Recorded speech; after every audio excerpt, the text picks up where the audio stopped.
સ્વાધ્યાય 3.2ની 19મી રકમ. એક ટ્રસ્ટ પાસે 30,000નું ભંડોળ છે. ટ્રસ્ટને આ ભંડોળ બે જુદા જુદા પ્રકારના બોન્ડમાં રોકવું છે. પ્રથમ બોન્ડ પ્રતિ વર્ષ 5% વ્યાજ આપે છે અને બીજું બોન્ડ પ્રતિ વર્ષ 7% વ્યાજ આપે છે. જો ટ્રસ્ટને વાર્ષિક વ્યાજ એ 1800 રૂપિયા અને બી 2000 રૂપિયા મેળવવું હોય તો ટ્રસ્ટે 30,000 રૂપિયા બે બોન્ડમાં રોકવા માટે મૂડીના કેવા ભાગ કરવા પડશે તે શ્રેણિક ગુણાકારના ઉપયોગથી નક્કી કરો. અહીંયા આપણે શ્રેણિક ઉપરથી આ દાખલો ગણવાનો છે. તો રકમ પહેલાં સમજીએ તો ટ્રસ્ટ પાસે 30,000 રૂપિયાની મૂડી છે. જે મૂડી છે એમની પાસે 30,000 છે. હવે બે બોન્ડમાં રોકવા માગે છે. એમાં પહેલું બોન્ડ છે એ 5% વ્યાજ આપે છે અને બીજું બોન્ડ છે 7% વ્યાજ આપે છે. અને પછી એ અને બી બે વસ્તુ લેવાની છે કે એને 1800 રૂપિયા વ્યાજ લેવું છે અને બીજામાં 2000 વ્યાજ લેવું છે. તો એ બે બોન્ડમાં કેવી રીતે રોકશે, 30,000ના ભાગ કેવી રીતે કરશે બંને બોન્ડમાં? તો સૌથી પહેલાં તો આપણે અહીંયા જે બે બોન્ડના ભાગ છે એટલે કે પહેલા બોન્ડમાં ધારો કે રોકે છે એને આપણે ધારવું પડશે કે ધારો કે પ્રથમ બોન્ડમાં એ x રૂપિયા રોકે છે, બરાબર. પ્રથમ બોન્ડમાં રોકાણ બરાબર ₹x માટે બીજા બોન્ડમાં રોકાણ થશે 30,000 મૂડી છે એમાંથી x રૂપિયા જે પહેલાંમાં રોકી દીધા એ બાદ કર્યા એટલે બીજામાં એટલા રોકાશે. હવે અહીંયા આપણી પાસે જે બે બોન્ડ જે છે વારાફરતી એ તો બરાબર છે કે x રૂપિયા લીધા અને અહીંયા 30,000 - x રોકાણ કર્યું. પહેલું બોન્ડ 5% વ્યાજ આપે છે, આ 5% આપે છે અને આ 7% આપે છે, બરાબર. એ પણ ખબર છે. પણ હવે બે ભાગ છે કે 1800 વ્યાજ લેવું છે ને તો કેટલું રોકાણ બંનેમાં કરશે અને 2000 લેવું છે તો આપણે એના બે ભાગ પાડી દઈશું કે જો 1800 રૂપિયા વ્યાજ લેવું છે એને તો પહેલું આપણે કરીએ ₹1800 વ્યાજ લેવું છે એને ટ્રસ્ટે, બરાબર લેવું છે. તો હવે એને શ્રેણિકમાં ગોઠવીએ. તો હું એક હાર કરીશ, હાર શ્રેણિક કરીશ. x રૂપિયા એટલે પહેલું રોકાણ x રૂપિયા પહેલા બોન્ડમાં અને બીજામાં 30,000 - x. આ એક હાર થઈ, બે સ્તંભ થયા, બરાબર. એટલે હાર શ્રેણિક કર્યું. અને જે વ્યાજ આપે છે વાર્ષિક વ્યાજ છે એ પહેલાંનું 5% છે એટલે 5/100 અને બીજાનું છે 7% છે એટલે 7/100. એને 1800 લેવું છે = 1800. આ રીતની ગોઠવણ હોય તો એને 1800 લેવું છે એમાં અને બીમાં અહીંયા 2000 આવશે, એટલો જ ફેર આવશે. એટલે કે આ હાર શ્રેણિક થયો અને આ એક સ્તંભ છે, બે હાર છે. હવે જો અહીંયા હાર એક છે, 1 × 2 છે, બરાબર. અને અહીંયા હાર કેટલી છે? 2 × 1. ગુણાકાર ક્યારે પોસિબલ થાય? પહેલાંના સ્તંભની સંખ્યા અને બીજા શ્રેણિકની હારની સંખ્યા. તો પહેલું જે શ્રેણિક થયું એનો જે સ્તંભ છે 2 છે અને બીજા શ્રેણિકની હાર 2 છે એટલે કે એનો ગુણાકાર પોસિબલ થશે. એટલે આ પદો મૂકતા ખાસ ધ્યાન રાખજો કે આ થવું જોઈએ. હવે તમને એમ થશે કે અહીંયા એક હાર શ્રેણિક લીધું, અહીંયા સ્તંભ લેવાય તો અહીંયા હાર શ્રેણિક લેવું પડશે. ટૂંકમાં ગુણાકાર પોસિબલ થવો પડે. હવે આપણે એને ગુણાકાર કરીશું. આ હાર છે અને એક સ્તંભ છે એટલે એનો આપણે ગુણાકાર કરીશું. તો x અહીંયા ગુણાશે એટલે 5x/100 થશે. આની સાથે આ ગુણાશે અને વત્તા આ 30,000 × 7 થશે. એટલે સીધું આપણે લખી શકીએ છીએ 30,000 × 7 તો 210,000. આ ગુણાકાર સીધો આપણે લખી કાઢ્યો, ભાગ્યા 100 છે અને -7x આની સાથે ગુણ્યા સીધું એક સાદુરૂપ જોડે આપી દીધું 7x/100 = 1800 છે. આ રીતનું આપણું પદ આખું થશે. અને હવે સાદુરૂપ આપીશું એટલે આપણને અત્યારે પહેલાં x મળશે. એટલે કે પહેલાં જે પહેલું બોન્ડ છે એમાં જે મળશે રોકાણ મળી જશે એટલે ઓટોમેટિક બીજું મળી જશે.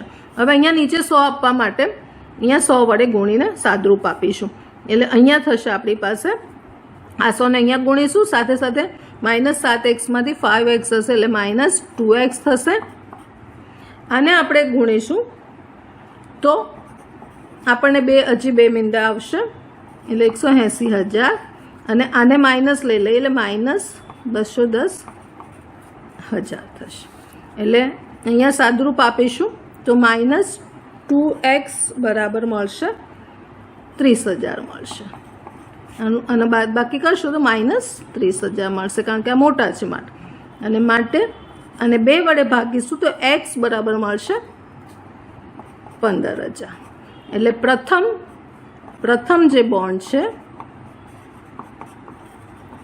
એમાં જે રોકાણ છે એ 15,000 રૂપિયાનું થશે. માટે બીજા બોન્ડમાં રોકાણ બરાબર 30,000 માઇનસ એક્સ, એક્સ એટલે 15 છે, 30,000 માઇનસ એક્સ, માટે 30,000 માઇનસ 15,000, માટે એ પણ આપણી પાસે 15,000 રૂપિયામાં આવશે.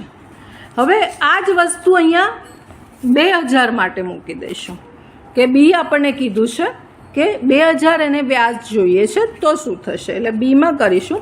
વસ્તુ અહીંયા આ લેફ્ટ સાઈડમાં આ જ રહેશે એટલે આપણી પાસે આવશે એક્સ, આ કોમન નથી 30,000 માઇનસ એક્સ, અને અહીંયા આપણી પાસે હતું 5/100, 7/100 અને = 2,000 આવશે.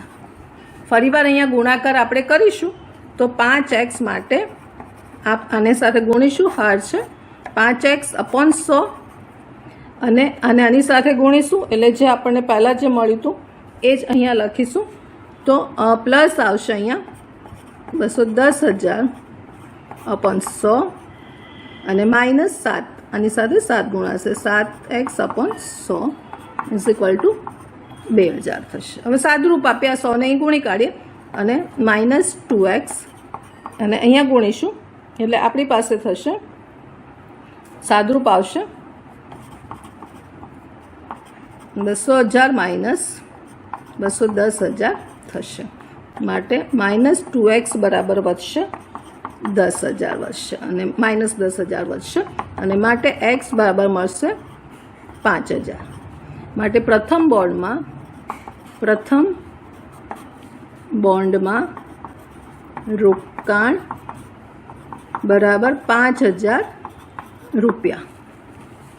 માટે બીજા બોન્ડમાં રોકાણ બરાબર 30,000 માઇનસ એક્સ, એક્સ આપણો અહીંયા એક્સ 5,000 છે એટલે 30,000 માઇનસ 5,000 એટલે કે 25,000 રૂપિયાનું રોકાણ બીજા બોન્ડમાં થશે, પહેલામાં 5,000નું થશે. એટલે આ રીતે શ્રેણિક બનાવી અને આ દાખલો કરવાનો. સ્વાધ્યાય 3.2 ની 20મી રકમ. એક સવિશેષ શાળાના પુસ્તક ભંડારમાં 10 ડઝન રસાયણશાસ્ત્રના પુસ્તકો, 8 ડઝન ભૌતિકશાસ્ત્રના અને 10 ડઝન અર્થશાસ્ત્રના પુસ્તકો છે. તેમની વેચાણ કિંમત રસાયણ માટે 80 રૂપિયા, ફિઝિક્સ માટે 60 રૂપિયા અને અર્થશાસ્ત્ર 60 રૂપિયા અને અર્થશાસ્ત્ર માટે 40 રૂપિયા છે. પુસ્તક ભંડાર બધા જ પુસ્તકોનું વેચાણ કરી દે છે, એની પાસે જેટલા છે એ બધા વેચી દે છે. તો શ્રેણિક બીજગણિતની મદદથી ભંડારને કેટલી રકમ મળશે, એ બધા વેચી દે છે તો કેટલી રકમ મળશે. તો આપણે અહીંયા ધારી લઈશું કે ધારો કે એને એક્સ મળે છે વેચાણથી, બધા પુસ્તકો વેચવાથી, બધા જ છેલ્લું જે આપણે શોધવાનું છે, બધા જ પુસ્તકોના વેચાણથી મળતી કિંમત અથવા રકમ, કિંમત ધારો કે એક્સ રૂપિયા છે, બરાબર, એક્સ રૂપિયા એને મળે છે. એટલે આપણે એક્સ બરાબર હવે શ્રેણિક 2 ગોઠવવાના છે. તો ડઝન છે, ડઝન શબ્દ છે એટલે 12 આપણે લખીશું, 12 નંગ, આ 12 છે. હવે પહેલું જે છે 10 ડઝન છે કેમેસ્ટ્રી છે, જે 10 ડઝન કેમેસ્ટ્રીના પુસ્તકો છે, 8 ડઝન ફિઝિક્સના પુસ્તકો છે અને 10 ડઝન ફરીવાર ઇકો એના પુસ્તકો છે. આપણે હાર લીધી અને હવે હાર શ્રેણિક લીધો. હવે સ્તંભ શ્રેણિકમાં જે એને રૂપિયા જેમાં વેચે છે 80 રૂપિયાની એક વેચે છે એટલે 80 લખીશું અહીંયા. પછી 60 રૂપિયામાં વેચે છે અને છેલ્લી જે છે એ 40 રૂપિયામાં વેચે. એટલે આપણે આ ગુણાકાર કરીશું એટલે આપણને એક્સ એટલે કે જે કેટલા રૂપિયા એને મળશે એ મળી જશે. એટલે આપણે 12ને તો પહેલાં એમ જ રાખીશું. અહીંયા આપણી આ હાર છે, વારાફરતી 1 2 3 સ્તંભ છે. જો એક હાર 3 સ્તંભ છે એટલે 1 ગુણ્યા 3 અને અહીંયા 3 હાર છે 3 ગુણ્યા 1 સ્તંભ. એટલે અહીંયા સ્તંભની સંખ્યા અને હારની સંખ્યા સરખી છે એટલે ગુણાકાર પોસિબલ છે. એટલે 10 ગુણ્યા 80 કરવાનું એટલે 800. હવે જો અહીંયા કેવી રીતે મળશે 800, 10 ગુણ્યા 80 એટલે 800. એટલે પહેલી હારના ઘટકોને સ્તંભના સાથે ગુણીએ છીએ આપણે, વચ્ચે વત્તા આવશે અને આનું જે આઉટપુટ મળશે ગુણાકારનું આપણે કીધું છે કે એક જ હાર મળશે, 1 ગુણ્યા 1 જ મળશે, 1 ગુણ્યા 1 એટલે એક જ મળશે આપણને. પછી 8 ગુણ્યા 60 એટલે 48, 8 48 એટલે 480 અને 10 ગુણ્યા 40 એટલે 400. આનો સરવાળો કરવાનો છે એટલે 12. હવે એક સિંગલ છે એટલે આપણે 12 ગુણ્યા એનો સરવાળો કરશું તો 0, પછી 8 મુકાશે અને 4 ને 4 8 એટલે 16 થશે. આ ગુણાકાર છે એટલે એક્સ બરાબર આપણી પાસે આવશે રૂપિયા, ગુણાકાર એનો કરજો 0 એટલે આવશે તમારી પાસે 20,160 રૂપિયા. એ જવાબ આવશે કે કુલ કેટલી કિંમત મળશે તો આટલી કિંમત મળશે.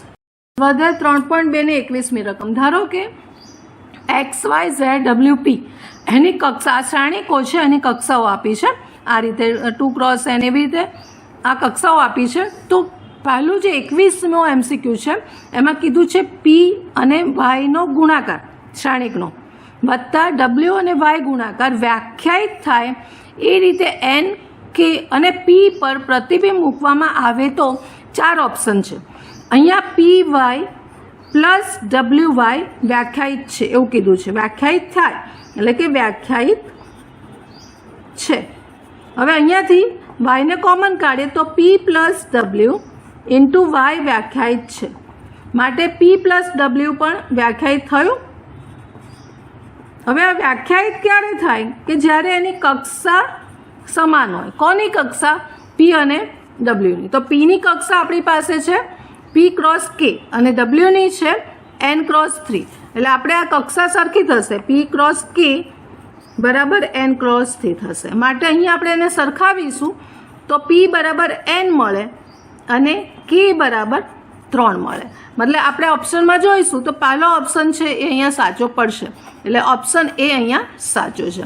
હવે આ જ વસ્તુ લેવાની છે, આ જ કક્ષાઓ લેવાની છે અને આપણને 22મી MCQ છે કે જો N બરાબર P હોય તો શ્રેણિક 7x - 5z ની કક્ષા કેટલી થશે? N બરાબર P છે, N બરાબર P છે, N બરાબર P છે તો 7x - 5z ની કક્ષા આપણે શોધવાની છે. હવે અહીંયા N બરાબર P આપેલું છે માટે 7x - 5z ની કક્ષા બરાબર x ની કક્ષા અને બરાબર z ની કક્ષા થાય. z ની કક્ષા તો જ આ વસ્તુ બને, આ સરખું થશે કક્ષા. અને માટે જે શોધવાનું છે 7x - 5z ની કક્ષા બરાબર 2 × n = 2 × p. આ કેવી રીતે લખ્યું કે અહીંયા આપ્યું જ છે x ની કક્ષા જે આપણને આપી છે, x ની કક્ષા આપી છે 2 × n છે અને z ની કક્ષા આપી છે 2 × p આપી છે. એ આપણે અહીંયા સરખી થઈ જશે, અહીંયા સરખી થશે. માટે અહીંયા આપણી પાસે જે 4 ઓપ્શન છે એમાં કીધું છે કે એની કક્ષા કઈ થશે તો અહીંયા 2 × p છે અને p ગુણ્યા પહેલું ઓપ્શન છે p × 2 છે, આ અલગ થયું એટલે આપણી પાસે 2 × n છે એટલે બી ઓપ્શન છે એ સાચું થશે. આ બંને અલગ છે, p × 2 અને 2 × p અલગ છે એટલે સરખું ના કહેવાય. એટલે આપણો જવાબ અહીંયા સાચો આવશે 2 × એન, એટલે બી ઓપ્શન સાચું છે.